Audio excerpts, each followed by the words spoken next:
नमस्कार, मी वर्षा सतीश गायकवाड. सध्या बदलापूरला राहते, पण मूळची सांगली जिल्ह्यातील. ही आमची स्वतःची द्राक्षबाग आहे.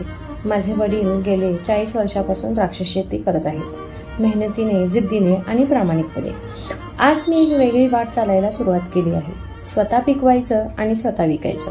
ज्याचं पीक त्यालाच भाव, ही माझी खरी प्रेरणा आहे. या व्हिडिओत तुम्ही पाहणार आहात द्राक्षापासून मनुका कशा तयार होतात ते. सांगायचं म्हणजे पुण्यातून माझी पहिली ऑर्डर आली, ती कशी घेतली, कशी पॅक केली आणि का हा अनुभव खास आहे हे सगळं मी शेअर करते. मी सध्या अशा स्टिकर वापरते जे स्वतः डिझाईन केले आहेत. पॅकेजिंगवर अजून काम बाकी आहे, पण आज मी तिला माझं लक्ष आहे फक्त क्वालिटीवर. कारण खवय्ये खुश तर मेहनत सफल. आता मी पुण्याची पहिली ऑर्डर स्वतः पॅक करते आणि लवकरच तिची डिलिव्हरी सुद्धा करते. याचा संपूर्ण व्हिडिओ तुम्हाला दुसऱ्या भागात पाहायला मिळेल. आणि हो, जर तुम्हालाही शेतातून थेट आलेल्या फुल्ली ऑर्गॅनिक, गोडसर आणि दर्जेदार मनुक्यांचा स्वाद घ्यायचा असेल तर तुम्ही आजच ऑर्डर करू शकता.